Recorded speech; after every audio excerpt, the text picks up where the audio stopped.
Easy PG chapter, খুব সহজ chapter. সেটা হচ্ছে শব্দ তরঙ্গ, সাউন্ড ওয়েভ, শব্দ তরঙ্গ। আজকে আমি অবশ্যই সই করেছি, আজকে 4 তারিখ, 4/2/2025। শব্দ তরঙ্গের আজকে থিওরি পড়বো, খুব ইজি ইজি থিওরি, এবং শব্দ সম্বন্ধে আমরা একটু বোঝার চেষ্টা করব যে আহ, এই যে শব্দ শক্তি আমরা পড়েছি, সেটা অ্যাকচুয়ালি একটা তরঙ্গের আকারে যায়। যেহেতু আমরা কম্পন এবং তরঙ্গ বলে ইউনিটটা পড়ছি, সেই জন্য যা যা তরঙ্গ আছে সেই সেই তরঙ্গগুলো আমাদের পড়তে হবে। কেবলমাত্র আলোক তরঙ্গ, যেগুলো আলোক তরঙ্গ যেটা, সেই তরঙ্গ যেগুলো অ্যাকচুয়ালি অস্থিতিস্থাপক তরঙ্গ, সেগুলোকে আমরা আপাতত আলোচনা করছি না। অস্থিতিস্থাপক তরঙ্গ যেমন, যার উদাহরণ হচ্ছে আলোক তরঙ্গ, বা ইন ব্রড সেন্স যেটাকে বলা যায় তড়িৎচুম্বকীয় তরঙ্গ, এটা নিয়ে কিন্তু আমরা আপাতত আলোচনা করছি না। বাদ বাকি স্থিতিস্থাপক যত ধরনের তরঙ্গ, এই সমস্ত জিনিসটা কিন্তু আলোচনা হবে ক্লাস 12-এ। আমি আগেও বলেছি তোমাদের ক্লাসে, যেটা ক্লাস 12-এ আমরা আলোচনা করব। আমরা স্থিতিস্থাপক তরঙ্গ নিয়ে আলোচনা করছি, যার মধ্যে শব্দ তরঙ্গ হচ্ছে একটা মানে চরমতম একটা এক্সাম্পল, যেটা আমাদের সব সময় প্রায় কাজে লাগে। কারো গান শুনতে, কারো কথা শুনতে, বকা শুনতে, এই সমস্ত শুনতে আমরা কাজে লাগাই শব্দ তরঙ্গ। প্রথমত আমরা বলি, শব্দ হচ্ছে একটা শক্তি, শব্দ হলো শক্তি, আবার শব্দ হলো তরঙ্গ। শব্দ তরঙ্গ কি করে যায়? আমরা জানি তরঙ্গ যদি হয়, তাহলে তার তার জন্য আবার শব্দ কিরকম ধরনের তরঙ্গ, সেটা যখন আমরা দেখছি, তখন দেখছি শব্দ স্থিতিস্থাপক তরঙ্গ। স্থিতিস্থাপক তরঙ্গ তার মানে এই তরঙ্গকে প্রবাহের জন্য অবশ্যই আমার মাধ্যমের কিছু ধর্ম দরকার, যেগুলো আমরা আগে আলোচনা করেছি। মাধ্যমের কিছু ধর্ম থাকা, বিদ্যমান থাকা দরকার, মানে মাধ্যম থাকা দরকার। সেগুলো কি কি? যেমন ধরে নাও, 1 নম্বর হচ্ছে স্থিতিস্থাপকতা, 2 নম্বর হচ্ছে জড়তা বা জাড্য, আর 3 নম্বর হচ্ছে মাধ্যমের কণাগুলির মধ্যে সংশক্তি বল বা অ্যাডহেসিভ ফোর্স। এই 3টে জিনিস দরকার। তার মানে প্রথমেই আমরা যদি বলি, প্রথম প্রশ্ন যদি আমরা বলি যে শূন্য মাধ্যমে কি শব্দ যেতে পারবে? শূন্য মাধ্যমে কি শব্দ প্রবাহিত হতে পারবে?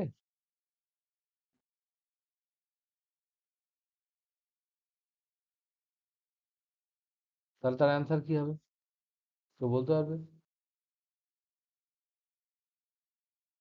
শূন্য মাধ্যমে শব্দ যেতে পারে? তোমরা জানো না কেউ?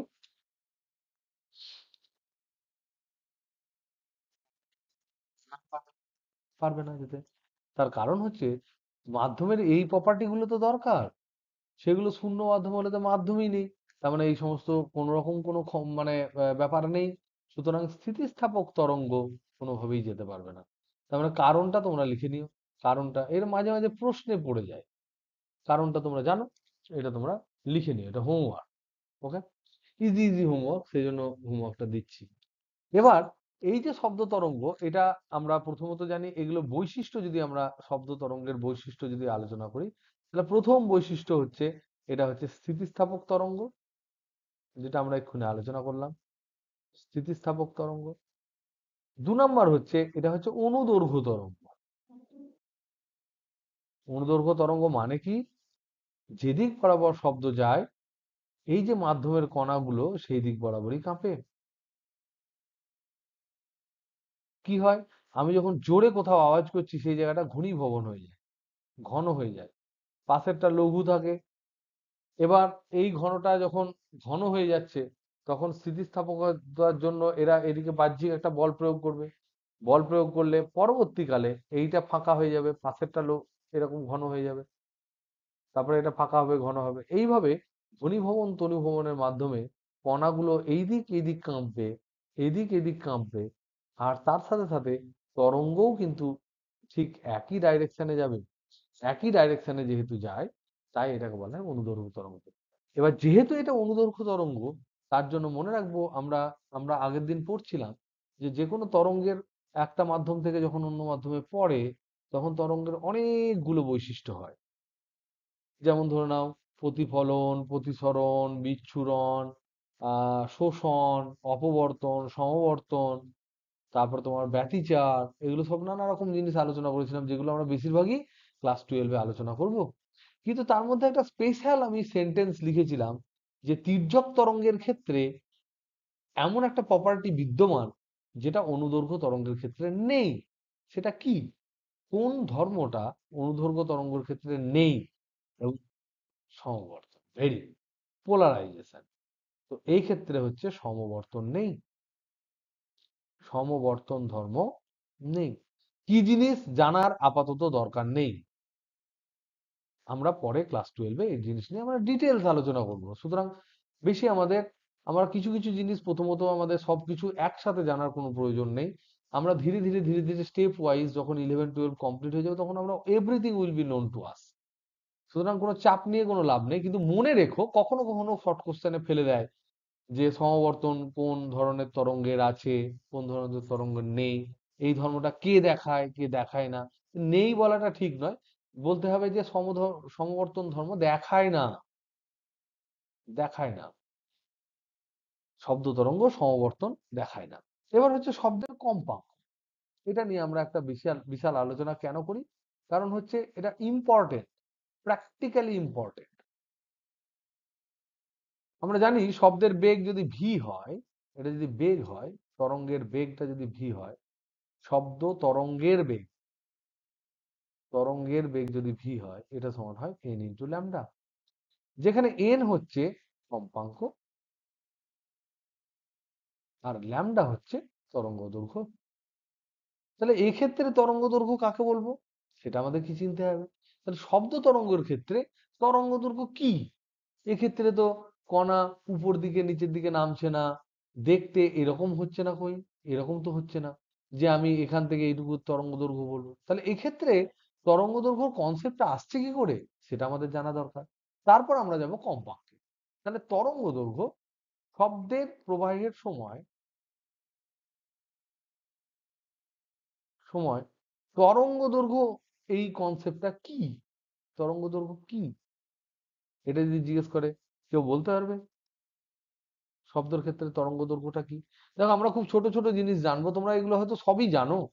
স্টিল আমি চাই যে ছোট ছোট জিনিস, অঙ্ক আমরা কষে দেবো, কিন্তু দেখা যাবে ছোট ছোট জিনিস আমরা অনেক সময় কিন্তু মিস করে যাই।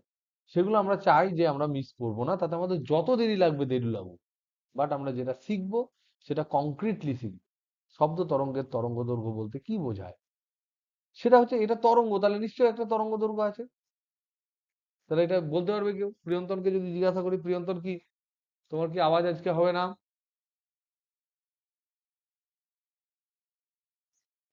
ইয়েস, শুনতে পাচ্ছি, বলো।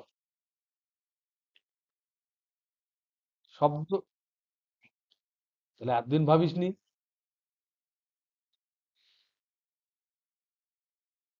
কেউ বলতে পারবে শব্দ তরঙ্গের তরঙ্গ দৈর্ঘ্যটা কি? অঙ্কিত,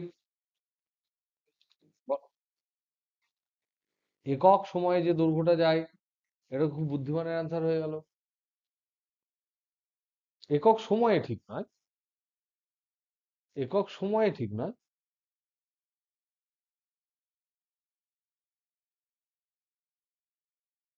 একক পর্যায়কালে। একক সময়ে যে দৈর্ঘ্যটা যায় সেটা তো বেগ, একক পর্যায়কালে যেটা যায় সেটা হচ্ছে তরঙ্গ দৈর্ঘ্য। কিন্তু এটা হলো ফাঁকিবাজি, এটা হলো ম্যাথামেটিক্যাল সংখ্যা, ম্যাথামেটিক্স ইজ নট ফিজিক্স। আর কেউ বলতে পারবে ফিজিক্স দিয়ে?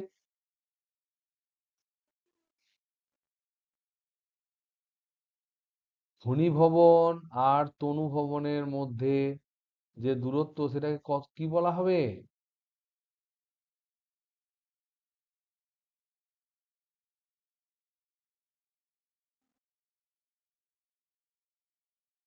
একদম তাই, একদম তাই। এখানে এর সেন্টার থেকে এর সেন্টারের দূরত্বটা হচ্ছে ল্যামডা। কারণ দেখো, এখানে যদি চেপে যায় একদম, তাহলে এখানে প্রেসার হচ্ছে হাই, প্রেসার হাই। আর এখানে হচ্ছে প্রেসার লো। তাহলে সরি সরি, আমি এখানে ডবল করে দিলাম।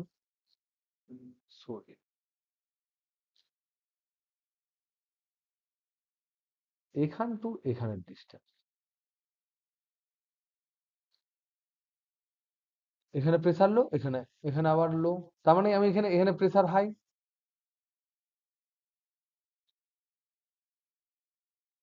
তার মানে এই জায়গাটা বোঝাচ্ছে তোমার এই পয়েন্টটা। দাঁড়াও, মধ্যেখানে আর একটা হবে কি? কি মনে হচ্ছে আর একটা হবে মধ্যেখানে? এখান থেকে এইটুকু হবে। এই জায়গাটা বোঝাচ্ছে এই জায়গাটাকে, এই জায়গাটা বোঝাচ্ছে এই জায়গাটাকে, আর এই জায়গাটা বোঝাচ্ছে এই জায়গাটাকে। এই ডিস্টেন্সটাকে তরঙ্গ দৈর্ঘ্য বলবো। শব্দ প্রবাহের ক্ষেত্রে তরঙ্গ দৈর্ঘ্য বলতে আমরা এটাকেই বুঝি। যেমন ধরে নাও, তির্যক তরঙ্গের ক্ষেত্রে আমরা দুটো তরঙ্গ শীর্ষ, এটা যদি এরকম করে যেত, তরঙ্গ শীর্ষ টু তরঙ্গ শীর্ষের মধ্যে যে ডিস্টেন্স, সেটাকে আমরা ল্যামডা বলেছিলাম। তো দুটো তরঙ্গ শীর্ষ ছিল, মধ্যেখানে একটা তরঙ্গ পাত ছিল। তার মানে এইটা হচ্ছে তরঙ্গ শীর্ষ, এটা তরঙ্গ পাত যদি বলি, এটা তরঙ্গ পাত, এটা তরঙ্গ শীর্ষ। তরঙ্গ শীর্ষ, আবার এখানে ডাউন হলো, আবার এখানে আপ হলো। তরঙ্গ এখানে একটা নেগেটিভ দিকে ফাই হলো প্রেসার। তাহলে ঠিক আছে, একদম ঠিক আছে। This is this is lambda. অন্যভাবে কি বলতে পারি আমি একটু চেক করে নিচ্ছি।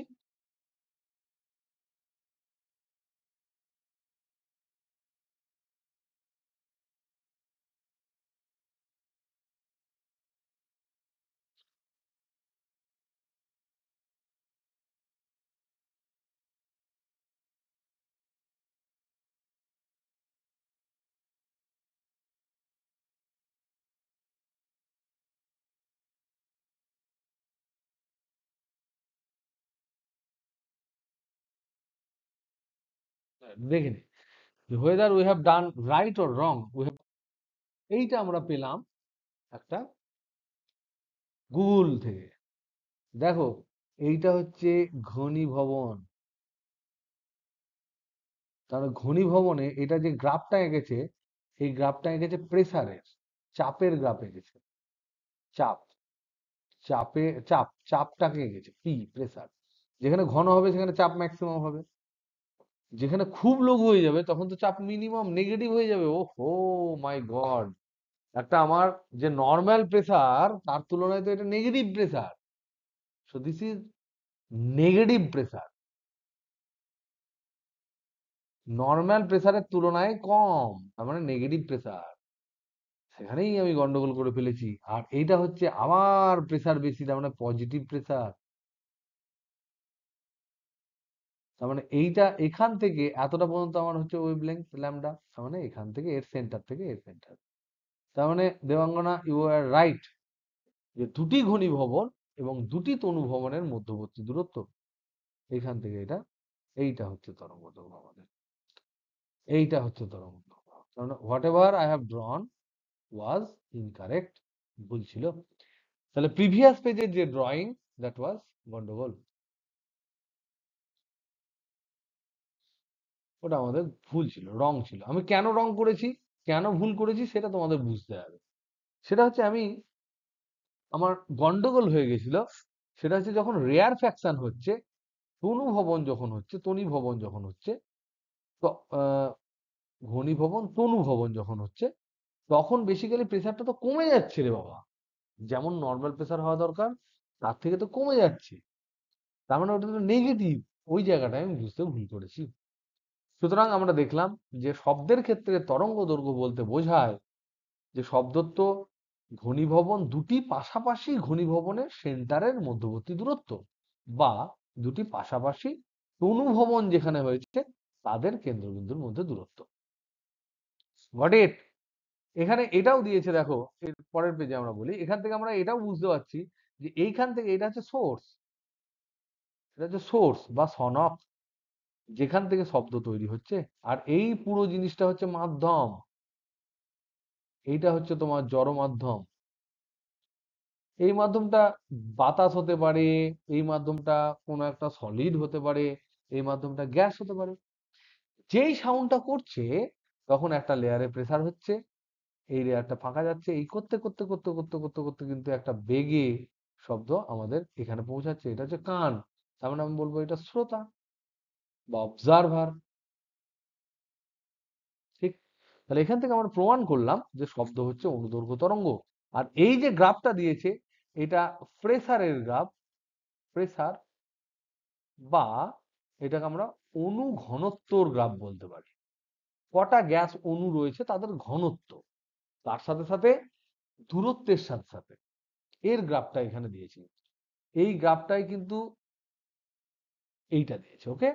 আর এইটা জিরো নয়, এই যে অ্যাভারেজ যেটা সেটা জিরো নয়, এটা গড় মান। এটা একটা গড় মান, গড় প্রেসারের থেকে বেশি, গড় প্রেসারের থেকে কম, গড় অনুসংখ্যার চেয়ে বেশি, গড় অনুসংখ্যার চেয়ে কম। এটা হচ্ছে গড় মানকে বোঝায়। ওকে, বোঝা গেল না? বোঝা গেল না? সব ক্লিয়ার? সবাই বুঝতে পেরেছে? একটু আওয়াজ দাও। Hello hello hello hello hello hello, বোঝা গেল?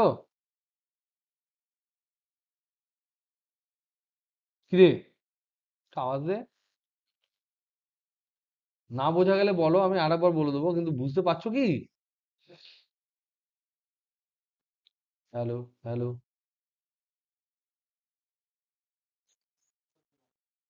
আহ এই ফিলিংসটা ইম্পর্টেন্ট। ফিল করতে পারলে না, তাই তো? আর সায়দা বুঝতে পারিসনি?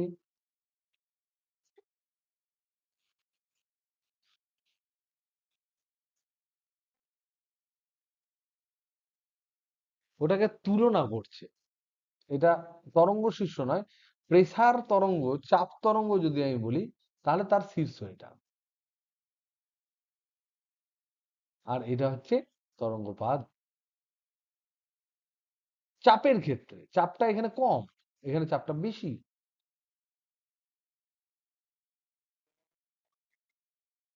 নেহি, কোথায় ঠিক হচ্ছে বল? না না, আমি তো গন্ডগোল করে ফেলেছিলাম। আমি কি করেছিলাম? What what I have done, আমি যেটা করে ফেলেছিলাম সেখানে আমি একটু হালকা করে একটু ভুল করে ফেলেছিলাম। কি ভুল করেছিলাম দেখো, এইটা হচ্ছে তনু ভবন, এটা হচ্ছে ঘনী ভবন, আবার তনু ভবন, আবার ঘনী ভবন, আবার তনু ভবন, আবার ঘনী ভবন। এবার এই যে জিনিসটা এখানে তনু ভবন আছে, তার মানে কি? তার মানে হচ্ছে এটা ঘন ভবন আবার তনু ভবন। তাহলে এখানে দেখো, এখানে হচ্ছে পি সমান হচ্ছে P zero plus delta P, আর এখানে কি পাচ্ছি? P zero minus delta P, আর এখানে কি পাচ্ছি? P zero plus delta P. তাহলে আমি প্রেসারের যদি গ্রাফ করি, তাহলে এখানে পাবো পিক, এখানে পাবো নেগেটিভ, আর এখানে আবার পাবো পিক। তাহলে এই দুটোর মধ্যে যে ডিস্টেন্স, সেটা আমার ল্যামডা নয়। আর এই ইন বিটুইন কোনো একটা জায়গায় তোমার জিরো আসছে, ইন বিটুইন কোনো একটা জায়গায় তোমার জিরো আসছে, মানে কি? নর্মাল প্রেসার যেটা সেটা আসছে। এটাকে ওদের ছবিতে যেটা এঁকেছে ওরা, এই জায়গাটাকে এঁকেছে এরকম ঘন ঘন ঘন ঘন ঘন ঘন, অনেক কণা এঁকেছে, অনেক কণা এঁকেছে। আর এখানে একটু পাতলা করে এঁকেছে, আবার ঘন ঘন ঘন ঘন ঘন ঘন ঘন, সরি সরি, এখানে পাতলা করে এঁকেছে, এই জায়গাটা ধরে নাও খুব ঘন, আবার এই জায়গাটা খুব, এই জায়গাটা তোমার পাতলা, এরকম। তাহলে এই জায়গাটা তো মানে পাতলা যদি হয়ে যায়, এই জায়গাটা যদি ঘন হয়, তাহলে এইটা, এখানে অনুসংখ্যা বেশি নয়, এখানে অনুসংখ্যা বেশি, আর এখানে নেগেটিভ কম, আর ইন বিটুইন কোথাও অনুসংখ্যা যা অ্যাকচুয়ালি হওয়া দরকার তাই হবে। দিস ইজ তরঙ্গ দৈর্ঘ্য। তা তোমরা এখান থেকে যেটা আমরা বুঝলাম, তা আমি যেটা করেছিলাম ভুল করে, সেটা কি করেছিলাম, এখান থেকে এখান পর্যন্ত টেনে দিয়েছিলাম। কেন? তার কারণ আমি এটা ভেবেছিলাম যে এই প্রেসারটা হয়তো নেগেটিভ প্রেসার হবে, এই নিচুটাকে খোঁজার চেষ্টা করেছিলাম, কিন্তু নিচু তো এইটা, যেখানে প্রেসার কমে গেছে। এখানে তো প্রেসার কমে গেছে, স্বাভাবিকের তুলনায় পাতলা হয়ে গেছে। তাই জন্য তো ওরা আবার ঘন হওয়ার চেষ্টা করবে, সেই জন্য তো ওটা ঘন হবে।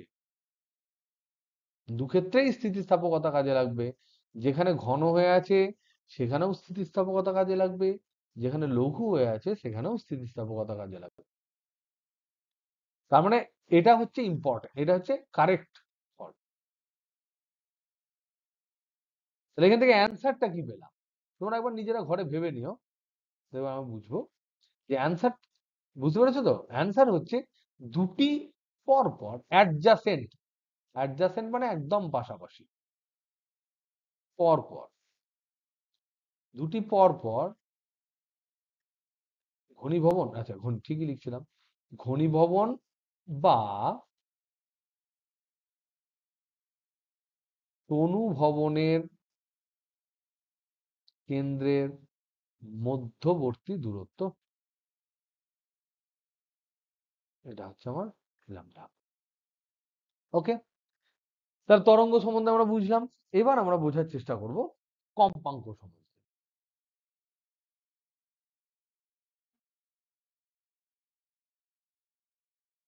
একদম একদম তাই, একদম তাই। ওটা চাপের গ্রাফ দিয়েছে। চাপের মানে টেনশন, খুব প্রেসার এরকম নয়, চাপ মানে হচ্ছে গ্যাসের প্রেসারের গ্রাফ দিয়েছে। ওটা তুলনা করেছে, তুলনা করেছে, দে হ্যাভ কম্পেয়ার্ড ইট, কিন্তু ওটা অ্যাকচুয়ালি তোমার চাপ বা অণু ঘনত্বের গ্রাফ। পরে আমরা দেখবো এই সংক্রান্ত অনেক প্রশ্ন আমরা পরে আলোচনা করব। ওকে, নেক্সট আমরা দেখি শব্দ তরঙ্গের কম্পাঙ্ক। এটা ইম্পর্টেন্ট, কারণ কি শব্দ তরঙ্গের কম্পাঙ্ক ইম্পর্টেন্ট, তার কারণ হচ্ছে যে সব কম্পাঙ্কের শব্দ আমরা শুনতে পাই না। সনকের সব কম্পাঙ্কের শব্দ শোনা যায় না, শব্দ শোনা যায় না। একটা আছে শব্দেতর, একটা হচ্ছে শব্দোত্তর, একটা হচ্ছে তোমার ইনফ্রাসোনিক, ইনফ্রাসোনিক, আর একটা হচ্ছে আল্ট্রাসোনিক। এই যে দুটো পার্ট, এগুলো আমরা কান আমাদের শুনতে পাই না, শুনতে পাই না, শুনতে পাই না। আর এইটুকু হচ্ছে শ্রুতিগোচর বোধগম্য। তাহলে এটা হচ্ছে শ্রুতি গোচর। ঠিক, কত রেঞ্জ কিরকম, এটা হচ্ছে লেস দেন 20 হার্জ, আর এটা হচ্ছে গ্রেটার দেন 20,000 হার্জ। এগুলো আমরা অনেকবার করেছি। 1 সেকেন্ডে যদি সনক কেঁপে যায় 20 বারের চেয়ে কম, তাহলে শুনতে পাবো না। যেমন মশা উঠলেও শুনতে পাই না। আবার মশা যখন গান করে পো করে, যখন মশার যখন তোমার আহ, আহ, পাখাটা যখন ওই 20 থেকে 20 হাজারের মধ্যে মানে কম্পাঙ্ক হয়, তখন আমার কানের কাছে প শুনতে পাই। পাখি আকাশে উড়লে শুনতে পায় না কেন? তার কারণ হচ্ছে পাখির পাখাটা যে কম্পাঙ্কে ও ঝাপটা মারে সেই কম্পাঙ্কটা কিন্তু 20 হার্জের কম, তার জন্য শুনতে পায় না। আবার পাখি যদি খুব তাড়াতাড়ি উড়ে চলে যায়, ও যদি ঢিল মারে তার ঢপ ঢপ ঢপ ঢপ করে শব্দ শুনতে পায়, তখন 20 হার্জের চেয়ে বেশি মারে। তাহলে এই 20 থেকে 20 হার্জ, এই যে জোনটা, এই জোনটার এই কম্পাঙ্ক যদি হয় সনকের, তাহলে আমরা শুনতে পাবো। তার জন্য শব্দের কম্পাঙ্ক কিন্তু একটা আলোচ্য বিষয়।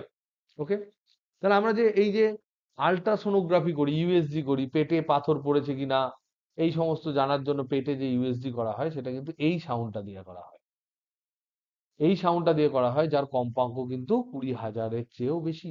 ওকে, এই হলো নানা রকম ব্যাপার। এবার আমরা চলে যাই শব্দের বেগ। আর কিচ্ছু নেই চ্যাপ্টারটা। বলো, বলো, বলো। হুম। দেখো, এটা হচ্ছে খুব ইম্পর্টেন্ট, তুমি ইম্পর্টেন্ট এবং খুব ডিফিকাল্ট কোশ্চেন করেছো।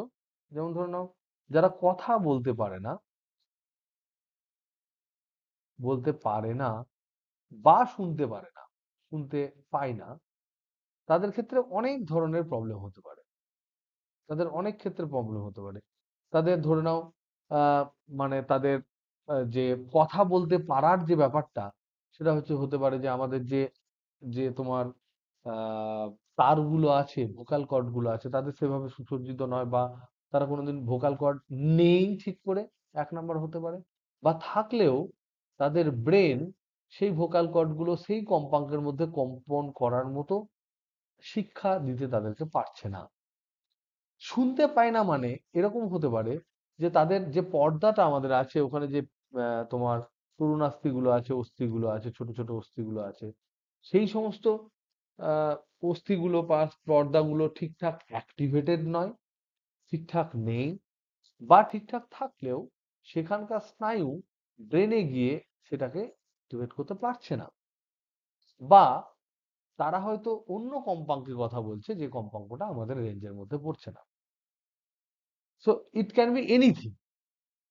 ওকে, সুতরাং মানে যেমন ধরে নাও আমরা যখন অনেক সময় বলি যে জানিস ছেলেটা পাগল বা মেয়েটা পাগল, পাগলি, এই কথাটা যখন আমরা বলি, তখন তার মানেটা কি? তার মানেটা হচ্ছে যে সে তার ব্রেন যেভাবে কাজ করে সেটা হতে পারে ফাস্টার দ্যান আস, আমাদের থেকে অনেক বেশি স্পিডে, হতে পারে স্লোয়ার দ্যান আস, আমাদের থেকে কম স্পিডে।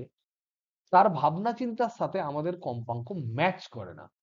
তার জন্য আমাদের সাধারণ মানুষরা, যারা একটা সিস্টেম মেনে চলি, যারা প্রতিদিন স্কুলে যায়, যারা প্রতিদিন বাবা মায়ের কথা শুনে, ভালো বললে আমাদের মনে চোখে দিয়ে জল বেরিয়ে যায়, আমরা ভালো শুনতে খুব ভালোবাসি, এই ধরনের যারা মানুষ, তারা সংখ্যায় অনেক বেশি, তারা খুব সাধারণ মানুষ।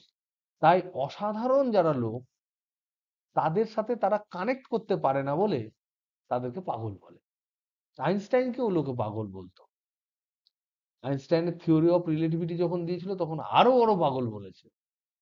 তার মানে হচ্ছে এটা। তো যাই হোক, আমি কথাটা একটু এক্সটেন্ড করলাম, যে কথা বলতে পারে না বা শুনতে পায় না এর অনেক কারণ হতে পারে। এটা হতে পারে যে আমরা, ও কথা বলছে আমরা শুনতে পাচ্ছি না, ও হয়তো শুনতে পাচ্ছে। সো সে স্পেশালি এবলড হতে পারে, নানা রকম ব্যাপার হতে পারে। ঠিক আছে, বুঝলাম কি? ঠিক। এনিওয়ে, এবার আমরা চলে যাই শব্দের বেগ। আজকে খুব রিল্যাক্স মোডে পড়াচ্ছি, কারণ চ্যাপ্টারটা খুবই ছোট। শব্দের বেগ, শব্দের বেগ যখন আমরা আলোচনা করি, আগের দিন আমরা দেখিয়েছিলাম যে শব্দের বেগ ভি সমান হচ্ছে root over of elasticity by density.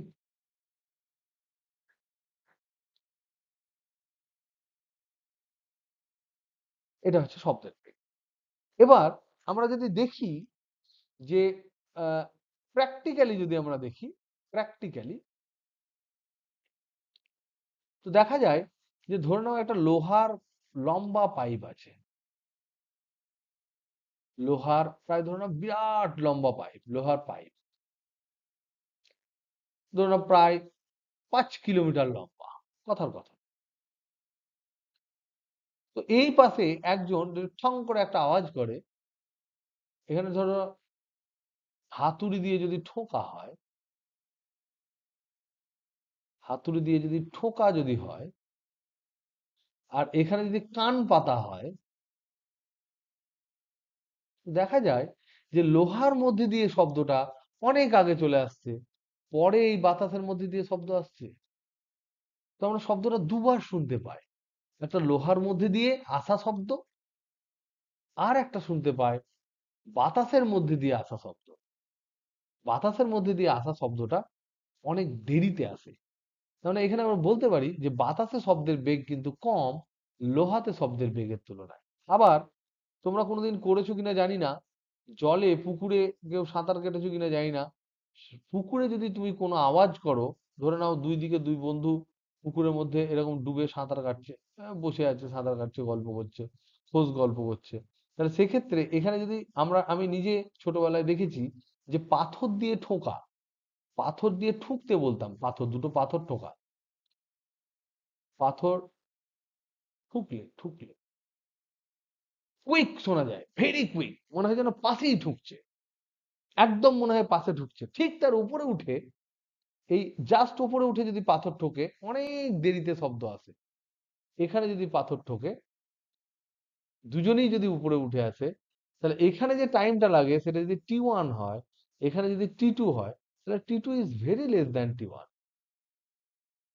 তাহলে এখান থেকেও প্রমাণিত হয় যে জলের মধ্যে শব্দ যখন প্রবাহিত হয়, সেই শব্দের বেগ কিন্তু বাতাসে প্রবাহিত শব্দের বেগের তুলনায় অনেক বেশি।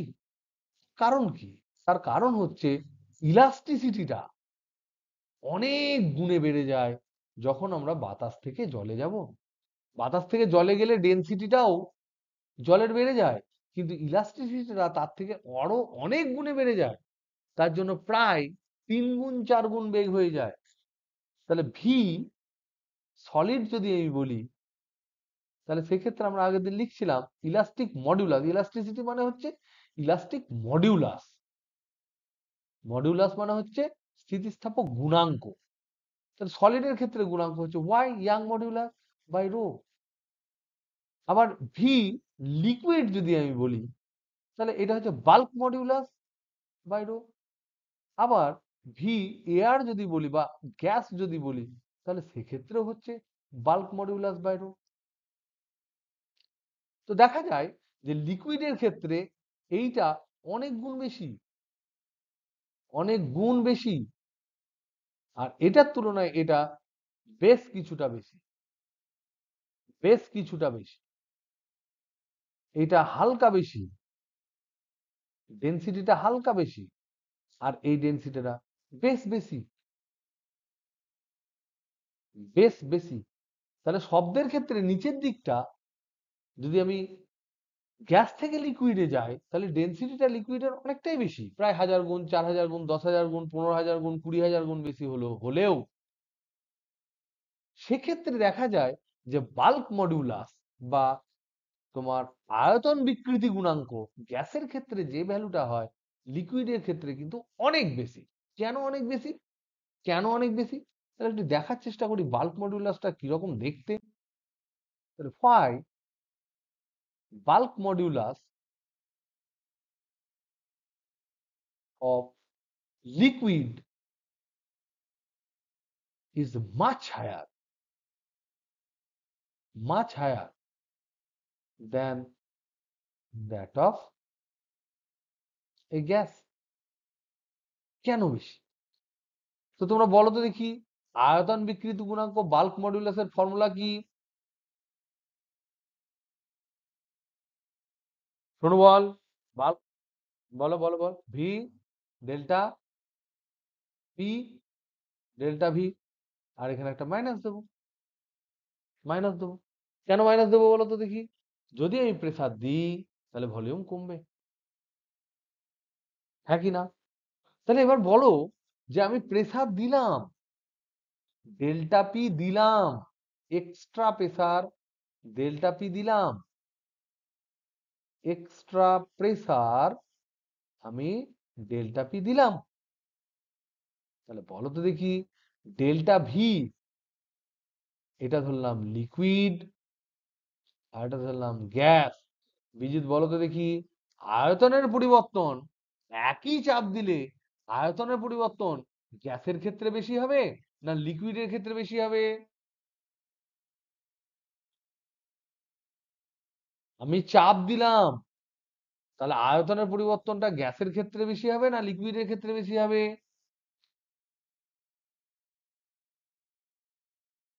গ্যাসের ক্ষেত্রে অনেক বেশি হবে। তাহলে ডেল্টা ভিটা বেশি, ডেল্টা ভি বেশি, অনেক বেশি, অনেক বেশি। লিকুইড তো প্রায় ইনকম্প্রেসিবল, প্রায় ইনকম্প্রেসিবল। খুব বেশিরভাগ লিকুইডই প্রায় ইনকম্প্রেসিবল হয়, অসংগম্য, প্রায় অসংগম্য হয়। তাহলে এটা খুব কম। তাহলে এটা যদি খুব কম হয়, তাহলে B is inversely proportional to delta V. তাহলে ডেল্টা ভি যদি খুব কম হয়, খুব কম যদি হয়, তাহলে তার বাল্ক মডুলাস খুব বেশি হবে, খুব বেশি হবে। সেটা কার ক্ষেত্রে হয়? এই দুটোর ক্ষেত্রের মধ্যে, এই দুটোর মধ্যে লিকুইডের ক্ষেত্রে হয়। তাই লিকুইডের ক্ষেত্রে স্থিতিস্থাপক গুণাঙ্ক যেটা আমরা লিকুইডের ক্ষেত্রে আলোচনা করি বা গ্যাসের ক্ষেত্রে করি, একটাই বেঁচে রয়েছে এদের, কি? বাল্ক মডিউলাস বা আকার বিকৃতি গুণাঙ্ক এই সরি আকার নয়, আয়তন বিকৃতি গুণাঙ্ক, আয়তন বিকৃতি গুণাঙ্কটা কিন্তু যেহেতু লিকুইডের প্রেসার দেওয়ার ফলে ভলিউমটা খুব বেশি চেঞ্জ হয় না, তাই বাল্ক মডুলাসের মান অনেক অনেক বেশি হয় গ্যাসের তুলনায়। ততটা পরিমাণ কিন্তু ডেনসিটি বাড়ে না। তো এই হলো ফর্মুলা। এবার আমরা চলে আসি গ্যাসের ক্ষেত্রে। তো বাতাসে শব্দের বেগ, বলো কেউ কোশ্চেন, কেউ কিছু বলতে যাচ্ছিলে? বলো বলো, প্রশ্ন বলো।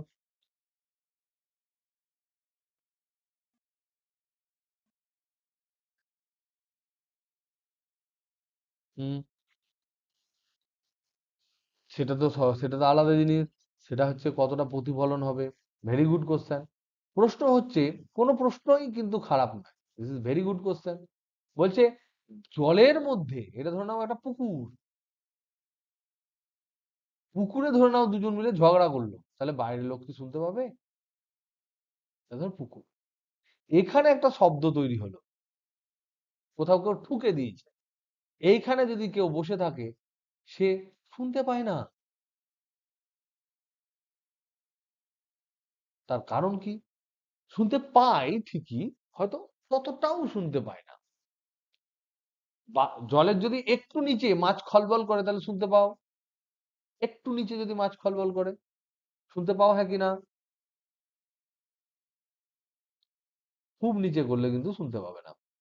তার কারণ হচ্ছে যে যখন শব্দ তরঙ্গটা এদিকে আসবে তখন এর মধ্যে কিছুটা হবে, তারপর কিছুটা এদিকে বেরিয়ে যাবে, সরি এটা অভিলম্বের দিকে চলে যাবে।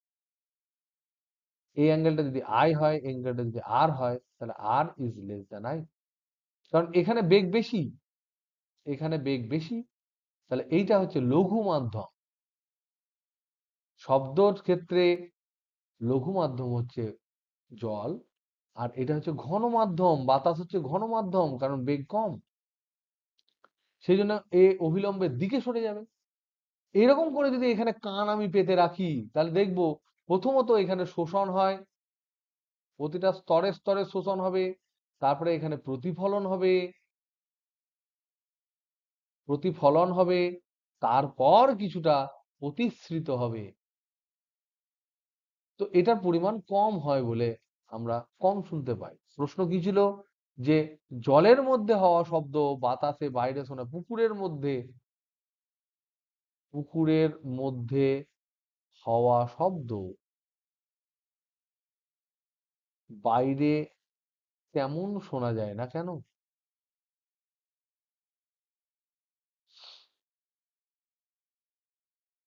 তার কারণ শোষণ, তার কারণ প্রতিফলন, বাদবাকি প্রতিশ্রিত, সেটা আমার কানে আসে। আর যেহেতু এটা লঘু মাধ্যম, তাই লঘু মাধ্যমে ঘন মাধ্যমের সাপেক্ষে লঘু মাধ্যমে এটা বেশি পরিমাণ হবে প্রতিফলনটা, তাই শোষণও অনেকটাই হয়। তাই কিছু পরিমাণ আমাদের ফেরত যায়। যদি একটু উপরে হয় তাহলে শোষণটা একটু কম হয়, সেক্ষেত্রে আমরা বেশি শব্দ শুনতে পাই। ওকে, নেক্সট, শব্দের বেগ, বলো। কাচের, কাচের ক্ষেত্রেও same same same same same same, একদম সেম। কাচের ঘরের ভেতরে যদি তুমি আওয়াজ করো তাহলে কাচের মধ্যে দিয়ে যাওয়া, প্রতিশ্রিত হওয়া, শোষণ হয়, নানা রকম হয়, সেম, একদম সেম। নেক্সট হচ্ছে শব্দের বেগ। কোথায়? বাতাসে। So there is a story, এখানে আছে একটা স্টোরি আছে। নিউটন সেই টাইমে তার প্রথম বা সেকেন্ড ডিভোর্স কাটাচ্ছিল, ওয়াইফ ছেড়ে পালিয়ে গেছে নিউটনের। নিউটন এই ক্যালকুলেশনের সময় কিন্তু একটু গন্ডগোল করেছিলেন।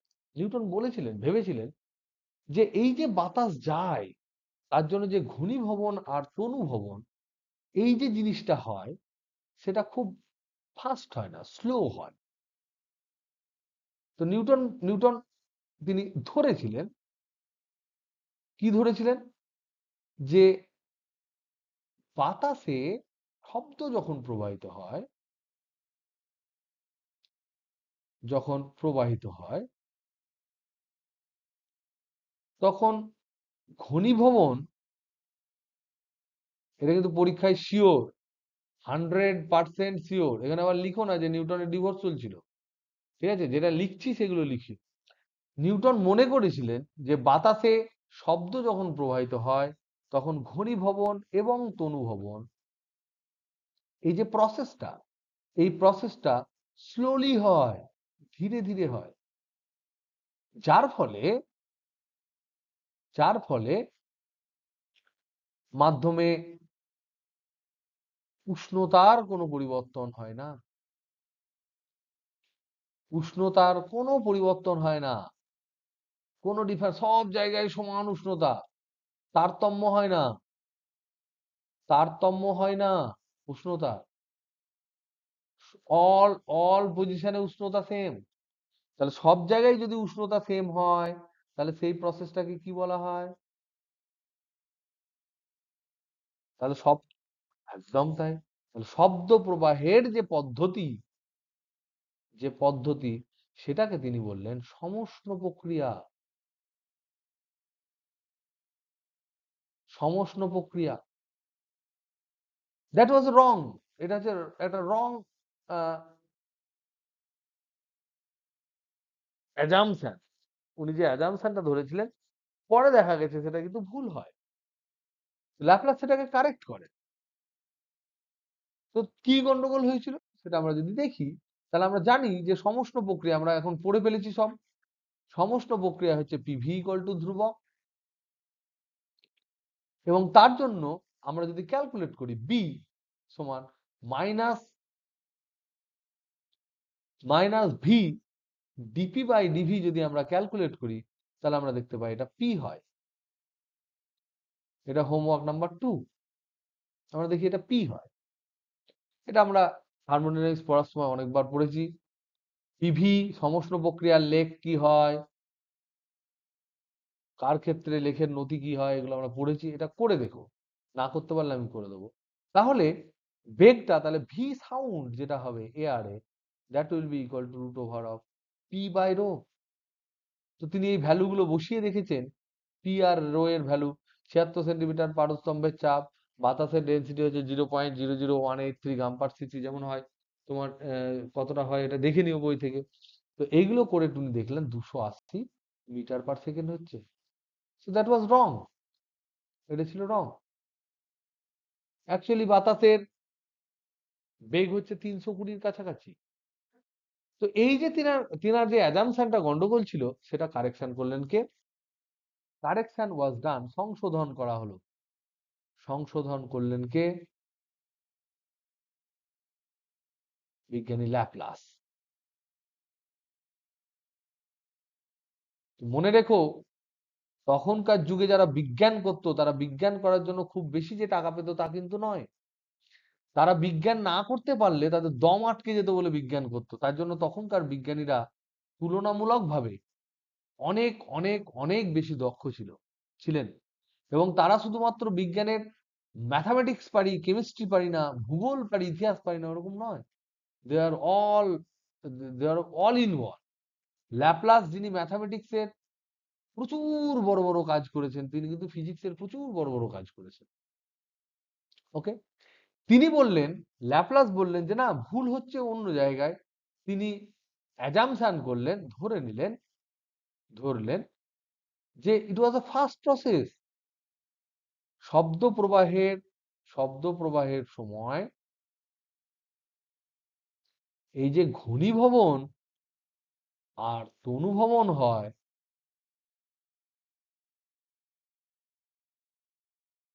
Fast process. ফাস্ট মানে হচ্ছে দ্রুত প্রক্রিয়া।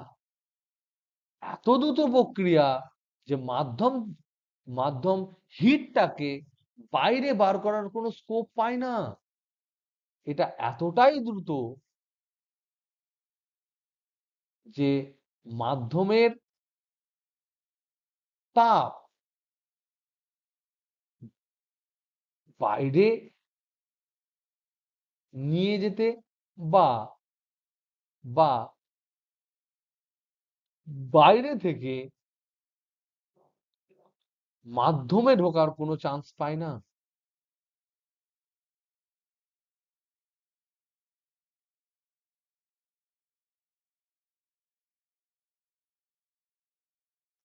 তার ফলে তাহলে এটা বলো তো দেখি কি ধরনের প্রক্রিয়া হবে? কুইক প্রসেস থার্মোডিনামিক্স এর ক্ষেত্রে কি ছিল? এডিয়াবেটিক প্রসেস বা রুদ্ধতাপ প্রসেস। এডিয়াবেটিক বা রুদ্ধতাপ প্রসেস। এই বলো।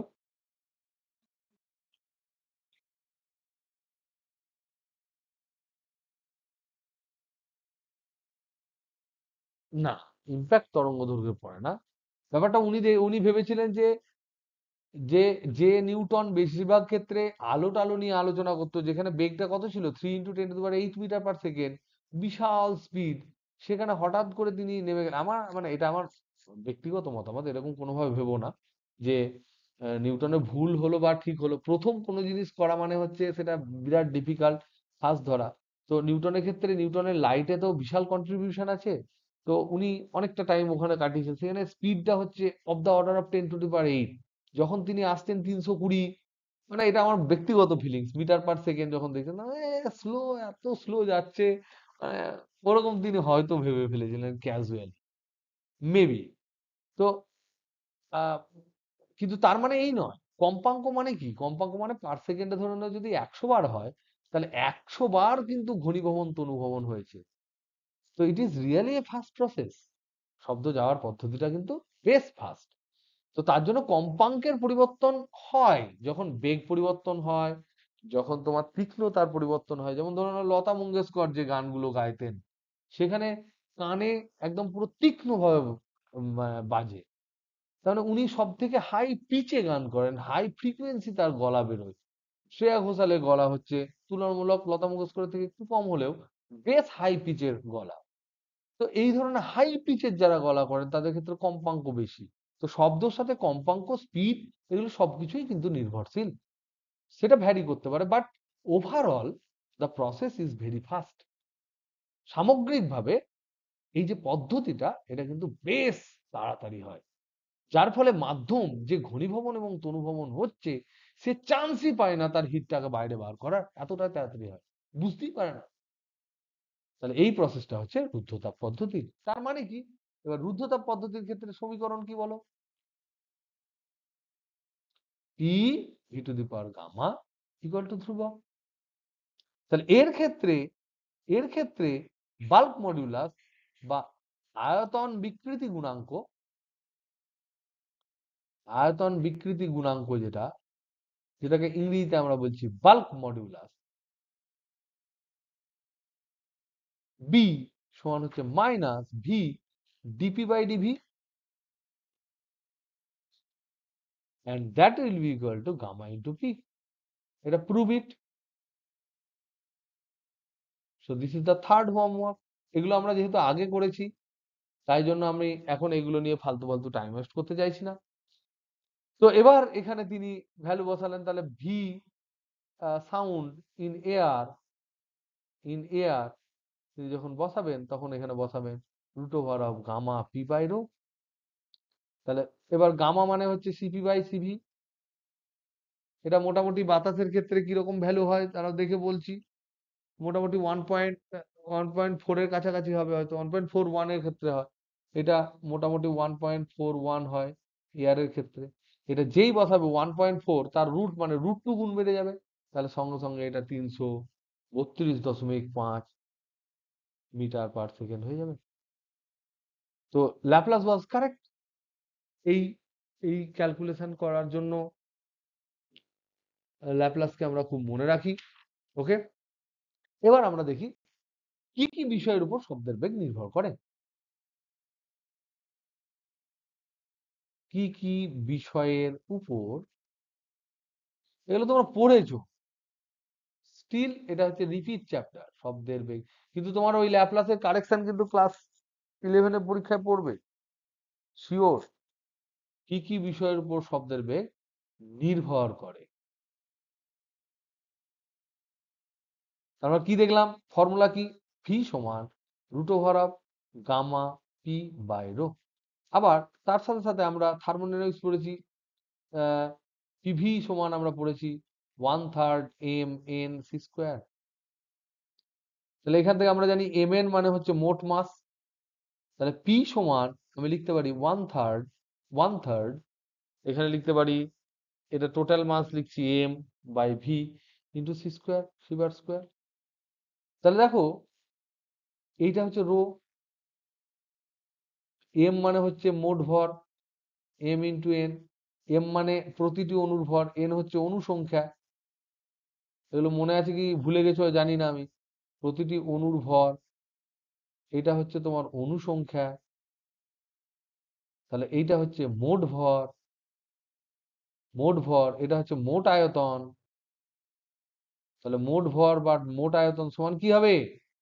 তাহলে এম বাই ভি সমান হচ্ছে ডেনসিটি, ডেনসিটি মানে রো, এটা হচ্ছে ঘনত্ব। তাহলে পি সমান আমি পেলাম one third rho C bar square, যেখানে সি বারটা হচ্ছে তোমার আরএমএস বেগ। এবার বলো তো দেখি আরএমএস বেগের ফর্মুলা কি ছিল টেম্পারেচার দিয়ে, কারণ মনে আছে? মনে আছে কারোর? এই এম কিন্তু আলাদা, এই এমটাকে আমি লিখছি এম টট, এম টোটাল। এই এমটা কিন্তু মোলার মাস, মোলার মাস। তাহলে দেখো পি বাই রোটাকে আমরা লিখতে পারি, পি বাই রোটাকে আমরা লিখতে পারি one third C bar square মানে 3 RT বাই এম। 3 কেটে গেল, তাহলে পি বাই রোটাকে আমরা লিখতে পারি, পি বাই রোটাকে আমরা লিখতে পারি RT বাই এম। এখানে এরা কারা? আর কি? সার্বজনীন গ্যাস ধ্রুবক, গ্যাস ধ্রুবক। টিটা কি? টিটা কি গো? টিটা কি? কেউ বলতে পারবে? টিটা কি? কেলভিন স্কেলে, কেলভিন স্কেলে উষ্ণতা, ওই জন্য গ্যাপ রেখেছিলাম। ওকে, এমটা কি? মোলার মাস, মোলার ভর। যদি তোমার অক্সিজেনের মোলার মাস বলি, এসআই পদ্ধতিতে কত হবে? অক্সিজেনের ক্ষেত্রে এম সমান কত হবে এসআই পদ্ধতিতে? 32 ইন্টু 10⁻³ কেজি, কারণ এসআই পদ্ধতি বলেছি। এখানেই আমরা স্টুডেন্টরা ভুল করে ফেলি, নিয়ে নাম্বার আমাদের কেটে নেয়। ওকে, তার মানে আমি এখানে যে স্পিডের যে ফর্মুলাটা পেলাম ভি এর root over of gamma P by rho, এর ফর্মুলাটাই আবার দাঁড়ালো root over of gamma R T by M. এই দুটো ফর্মুলা দিয়ে এখন আমাকে ব্যাখ্যা করতে হবে কোন কোন বিষয়ের উপর, কোন কোন বিষয়ের উপর বেগটা নির্ভর করে। তাহলে বাতাসে শব্দের বেগের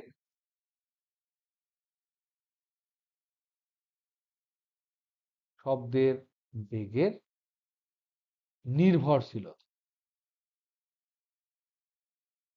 আমরা দেখি। নাম্বার ওয়ান হচ্ছে চাপ, বায়ুর চাপ। বলতো দেখি বায়ুর চাপে কি হবে সাইদা? ভি এর ফর্মুলা বলছি root over of gamma P by rho, V সমান হচ্ছে root over of gamma R T by M. কি হবে বলো? বাড়বে না কমবে? চাপ বাড়লে বাড়বে না কমবে? চাপ বাড়লে ঘনত্ব বাড়ে।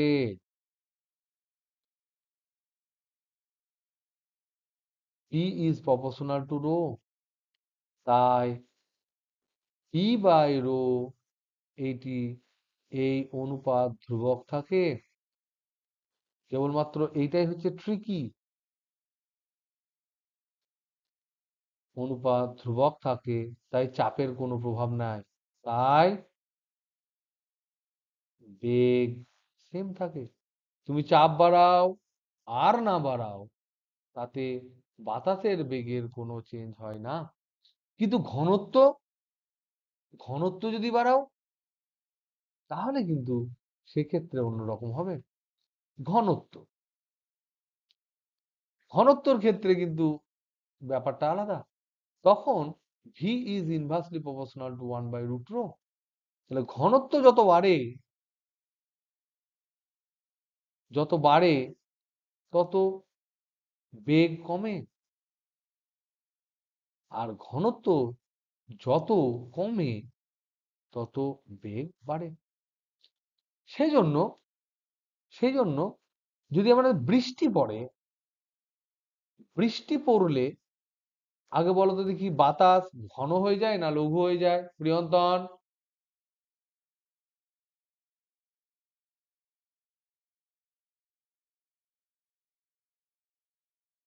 বৃষ্টি পড়লে বাতাস ঘন হয় না লঘু হয়?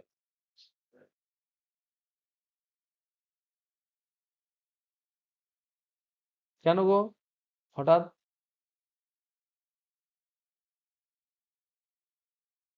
তা বলছি না আমি, না তা বলছি না, না আমি সেই লঘু বলছি না, আমি এখানে ঘনত্বর কথা বলছি না। ঘনত্ব বেশি হয় না বাতাস বেশি ঘন হয় না কম ঘন হয়? এই মাধ্যম, ঘন মাধ্যম লঘু মাধ্যম বলছি না, আমি ঘনত্বর কথা বলছি। বৃষ্টি পড়লে বাতাসের ঘনত্বের কি হয়? বাতাসের ঘনত্বর কি হয়? বাতাসে আমি যদি জল মিশিয়ে দিই, জল হচ্ছে লিকুইড, আর বাতাস হচ্ছে গ্যাস। তাহলে বাতাসে যদি জল মিশিয়ে দিই, তাহলে বাতাস, দেখো আমরা দুধে যখন জল মেশাই, দুধের ঘনত্ব হয়ে যায় পাতলা। বাতাসে মেশালে বাতাস কি পাতলা হবে? প্রিয়ন্তন বলছে হবে। না হবে না? কি বলছো? বাতাসে জল মেশালে জলীয় বাষ্পই মিলে ফেলাম ধর, তাহলে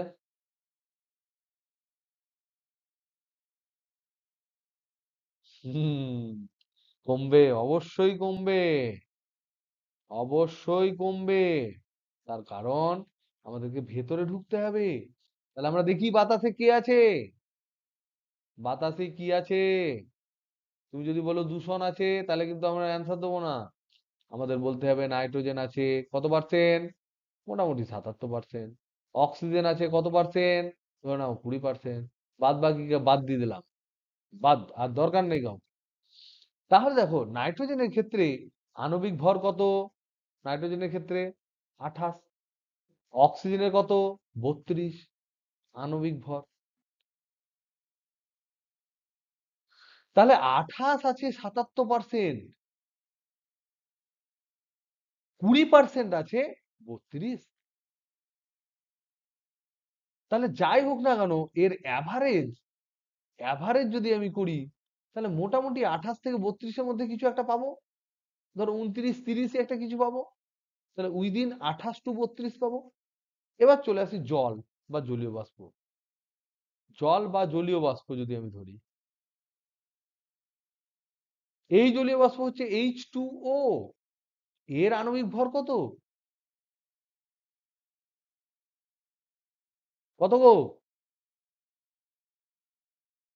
18। তো ইট ইজ লেস। কিন্তু আমরা কি জানি, ও তো আয়তন সমান নেবে। অ্যাভোগাড্রো বলে দিয়েছে সমান উষ্ণতায় সমান চাপ এবং সমান চাপে, কি বলেছে, সম আয়তনের সব গ্যাসের মধ্যে সমান সংখ্যক অণু থাকে। তার মানে কি, যখন জল ঢুকে যাবে তখন কিন্তু টেম্পারেচার কনস্ট্যান্ট হওয়ার জন্য ও কিন্তু ঠিক খাপে খাপে খাপে খাপে জল ঢুকে যাবে। তাহলে আমি আগে যেখানে এই দুজনের মিশ্রণকে তুলছিলাম এক বাটি বা এক আহ ধরে নাও লিটার, সেখানে যদি এই লো ডেনসিটির জিনিস ঢুকে যায়, তখন যদি 1 লিটার তুলি, তাহলে দুক্ষেত্রে তো মোট অনুসংখ্যা একই থাকবে, কিন্তু একটাতে থাকবে নাইট্রোজেন আর অক্সিজেন, আর একটাতে থাকবে নাইট্রোজেন অক্সিজেনের সাথে পাতলা জল। তাহলে এবার বুঝলে তো জলীয় বাষ্প ঢুকলে কেন বাতাস পাতলা হয়ে যায়? বোঝা গেল না গেল না নিরন্তন?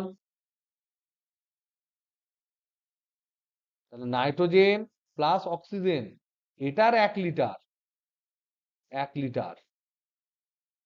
আর নাইট্রোজেন প্লাস অক্সিজেন প্লাস, এটা রেড কালার দিলাম, জল, এটার 1 লিটার, এটার 1 লিটার। এই দুটোকে যদি আমি তুলনা করি, তাহলে অবশ্যই এটা পাতলা। এবার দুটোই যখন 1 লিটার বলছি, তাহলে অনুসংখ্যা সমান, অনুসংখ্যা সমান। এখানে নাইট্রোজেন আর অক্সিজেন মিলিয়ে যত অণু হবে, এর নাইট্রোজেন অক্সিজেন জল মিশিয়ে তত অণু হবে। তার মধ্যে একটা পাতলা জিনিস ঢুকে গেছে, তাহলে এর ভর কম হবে না? এর ভর কম হবে, এর ভর বেশি হবে। তাই তাই বৃষ্টি পড়লে বাতাস পাতলা হয়ে যায়, বৃষ্টি পড়লে বাতাসের ঘনত্ব কমে যায়। তাহলে ঘনত্ব যদি কমে যায়, তাহলে আমরা জানি এই ফর্মুলা, তাহলে তখন বেগ বেড়ে যায়। তাহলে দেখবে বৃষ্টি পড়ার আগে তোমার বন্ধুকে যখন বিদ্যাভবনে, ধরো না আমাদের যে রামপুরহাটের যে বড় ময়দানটা আছে যেখানে আমরা ক্রিকেট খেলেছিলাম, ওই পাশ থেকে ওই পাশে যদি ডাকো দেখবে শুনতে পাচ্ছে না। বৃষ্টি পড়ার পর ডাকলে দেখবে বেশ তাড়াতাড়ি শুনতে পাচ্ছে, বেশ ঝরঝরে শোনা যায়। তার কারণটা এটা। নেক্সট হচ্ছে তাপমাত্রা। 3 নাম্বার হচ্ছে তাপমাত্রা। তাপমাত্রার উপর স্ট্রেট নির্ভর করে। V equal to root over of gamma R T by M. তাহলে V is proportional to root over of T. তাহলে যত তাপমাত্রা বাড়ে তত বাড়ে। তাহলে এটাকে টিটাকে যদি আমরা জানি 273 প্লাস ছোট হাতের টি আমি বলতে পারি, তাহলে এখানে আমরা এটাকে বলতে পারি যে V is proportional two 273 plus T two the power half, এরকম করে আমরা বলতে পারি। তাহলে তাপমাত্রা বাড়লে ওটা বাড়বে। 4 নাম্বার হচ্ছে ধরে নাও আলাদা অণুর গ্যাস যদি হয়, আলাদা আলাদা অণুর গ্যাস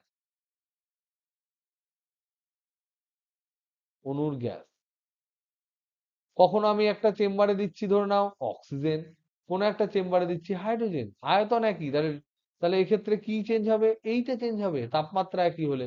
তাহলে V is proportional two 1/√m। তাহলে যার মোলার মাস বেশি সেখানে বেগ কম, কারণ ডেনসিটি বেশি হয়ে যাবে। যার মোলার মাস কম সেখানে বেগ বেশি, তাহলে হাইড্রোজেনে এখানে বেগ বেশি হবে। প্লাস হচ্ছে দুটোই ডায়াটমিক বলে গামা দুটো ক্ষেত্রেই, এর ক্ষেত্রেও গামা হচ্ছে 5, এর ক্ষেত্রেও গামা হচ্ছে 5, সেই জন্য আমার গামা চেঞ্জ হলো না। কিন্তু যদি আমি এরকম বলি, 5 নাম্বারে যদি বলি যে হাইড্রোজেন আর হিলিয়ামের ক্ষেত্রে বলি, তাহলে তখন আমাকে দেখতে হবে হাইড্রোজেনের ক্ষেত্রে কিন্তু আমার ফর্মুলা কি, V equal to root over of gamma R T by M. তাহলে দেখো গামা হাইড্রোজেন সমান হচ্ছে 1+2/f। কত হয়? না, 1+2/f না, এফ এফ সমান, সরি, ওটা আমাদের 5 লিখে দিলাম, কি ওটা এফ লিখলাম, সরি। এটা কত? 1+2/5, তাহলে এটা হবে 1.4। আর হিলিয়ামের ক্ষেত্রে এফ সমান কত? 3, তাহলে 1+2/3 মানে হচ্ছে 1.66। This are different. আবার এর ক্ষেত্রে মোলার মাস এম হাইড্রোজেন সমান হচ্ছে 2, এর ক্ষেত্রে এম হিলিয়াম সমান কত? হিলিয়াম কত? 4। আলফা কত? তাহলে এদের রেশিও যদি বার করতে বলে, ধীরে V1:V2 সমান হবে root over of gamma 1/m1 is to root over of gamma 2/m2, যা হবে তাই। এরকম নানা রকম জিনিস আমরা কিন্তু কম্পেয়ার করতে পারি। আর তার সাথে সাথে আর্দ্রতার যে প্রভাব আছে তার ফর্মুলাটা তোমরা খালি মনে রাখবে। So that is very important. Next হচ্ছে 6, আর্দ্রতার প্রভাব, যেটা আমি এক্ষুনি বললাম। আর্দ্রতা যত বাড়ে আর্দ্রতা যত বাড়ে গ্যাস তত গ্যাস তত কম ঘনত্বের হয়। তাই বেগও বাড়ে, কারণ V is inversely proportional to root rho. তার ফর্মুলা কি? এর ফর্মুলাটা মনে রাখবে তাহলেই হবে। এই ফর্মুলাটা যদি প্রমাণ করতে যাও, যাদের ইচ্ছে তারা করো, আমার করানোর কোনো ইচ্ছে নেই। ওকে, এখানে দেখতে পাবো যে ভিডি ইকুয়াল টু ভি সমান V0, এটা ধরো নাও 332 হওয়ার কথা, 332.5 মিটার/সেকেন্ড হওয়ার কথা যদি আর্দ্র না হতো। এখন আর্দ্র করে দিলে হবে 1 প্লাস, এখানে হচ্ছে 0.5 into 0.375 into F/P। F/P, F মানে হচ্ছে তোমার মোলার চাপ, আংশিক চাপ। এফ হচ্ছে F/P হচ্ছে আর্দ্রতার বা জলীয় বাষ্পের আংশিক চাপ। জলীয় বাষ্পের আংশিক চাপ মানে মোট চাপের মধ্যে জলীয় বাষ্প কত চাপ দিচ্ছে সেটার অনুপাত। এটা যদি আমরা জানতে পারি তাহলেই কিন্তু এই ফর্মুলাটা দাঁড়াবে। তাহলে আলটিমেটলি ফর্মুলাটা দাঁড়াচ্ছে ভি সমান V0 into 1 plus 0.1875 into F/P। এটা হচ্ছে আর্দ্রতার প্রভাব। এবার শব্দের বেগের বেগ, শব্দ প্রবাহিত হচ্ছে, এবার যদি বাতাস প্রবাহিত হতে শুরু করে দেয়, বাতাসের বেগের সাথে কি হবে? সাথে হচ্ছে বায়ুর বেগের প্রভাব। বায়ুর বেগের প্রভাব যেমন হয় নর্মাল হবে। ধরো এইদিকে শব্দ যাচ্ছে আর এইদিকে বাতাস বইছে, এইদিকে বাতাস বইছে, VAR যদি হয় থিটা অ্যাঙ্গেলে, তাহলে এই যে VAR এর যে কম্পোনেন্ট এইদিকে VAR cos থিটা, সেটা অ্যাড হয়ে যাবে। তাহলে এক্ষেত্রে নেট যে ভেলোসিটি সেটা হবে ভি সাউন্ড। সাউন্ডের স্পিড তো আছেই, কারণ কি বাতাসের মধ্যে দিয়েই তো ওটা ঘনীভবন তনুভবন হয়ে যায়। সেই ঘনীভবন তনুভবন যদি বাতাস নিজেই বয়ে নিয়ে চলে যায় তাহলে আরো ইজি হয়ে যাবে, আর যদি বাতাস বাধা দেয় তাহলে টাফ হয়ে যাবে। তাহলে এটা হচ্ছে ভি নেট সমান V sound plus VAR cos theta. যদি উল্টো দিকে হয়, যদি ধরে নাও এইদিকে শব্দ, এদিকেই যদি বাতাস হয়, তাহলে পাতি দুটো অ্যাড হয়ে যাবে। তাহলে ভি নেট সমান হবে ভি সাউন্ড প্লাস VAR। যদি উল্টো দিকে হয়, এইদিকে শব্দ আর বাতাস ধরে নাও এইদিকে বাতাস, তাহলে সেক্ষেত্রে হবে ভি নেট সমান ভি সাউন্ড মাইনাস VAR। আর একটা জিনিস তোমাদের চর্চা হতে পারে, এগুলো খুব ইজি বলে আমি আর এগুলো নিয়ে বেশি ভাটানোর কোনো প্রয়োজন বোধ করছি না। নেক্সট হচ্ছে ম্যাক নাম্বার। ম্যাক নাম্বার সম্বন্ধে তোমরা জানো। ম্যাক নাম্বার কি জিনিস? ম্যাক নাম্বার হচ্ছে শব্দের যে বাতাসে বেগ, তার তুলনায় কোনো একটা বস্তুর বেগ কত গুণ, সেটাকে আমরা ম্যাক নাম্বার দিয়ে বলি। তাহলে ম্যাক নাম্বার সমান হচ্ছে কোনো বস্তুর বেগ, কোনো বস্তুর বেগ বাই বাতাসে শব্দের বেগ, বাতাসে শব্দের বেগ। তো কখনো জেট প্লেন দেখা যায় 2 ম্যাক স্পিডে যাচ্ছে, মানে বাতাসে শব্দের বেগের চেয়ে দুগুণ যাচ্ছে। তো this is M or Mach number. তো এই যে এম, এটা হচ্ছে ভি বাই ভি এস। কখনো কখনো যদি তোমার এম যদি গ্রেটার দেন 1 হয়, তাহলে এটা হচ্ছে supersonic sound, supersonic speed. Supersonic speed যদি কম হয় তাহলে বলবো subsonic speed, subsonic speed.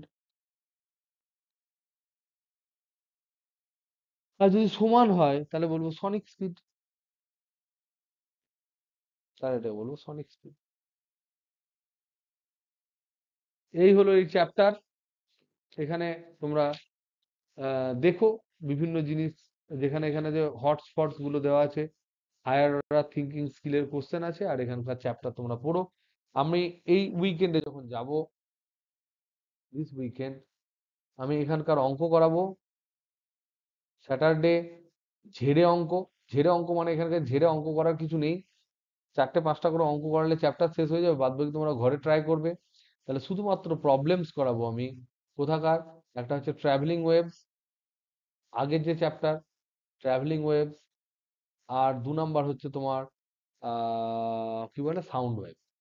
Sound wave, এই দুটো পড়াবো স্যাটারডে। আর সানডে আমি সুপার পজিশন পড়াবো। মনে রাখবে যে এই চ্যাপ্টার গুলো যখন ঝপাঝপ ঝপাঝপ আমি চেঞ্জ করছি, তার মধ্যে কোনো জিনিস যদি তোমরা বুঝতে না পারো তাহলে অবশ্যই বলবে, কিন্তু এই চ্যাপ্টার গুলোর মধ্যে বোঝার কিন্তু তেমন কোনো ব্যাপার নেই। এগুলো বই যদি ঝরঝর ঝরঝর করে পড়ো, তো it is not going to be tough to digest. Okay, যেখানে যেখানে তোমাদের ডাইজেশনের অসুবিধা হবে, সেখানে সেখানে আমি ঠিকঠাক র্যানটাক জেলুসিল যা দরকার আমি ঠিক দিয়ে দেবো। ওকে, চলো বাই।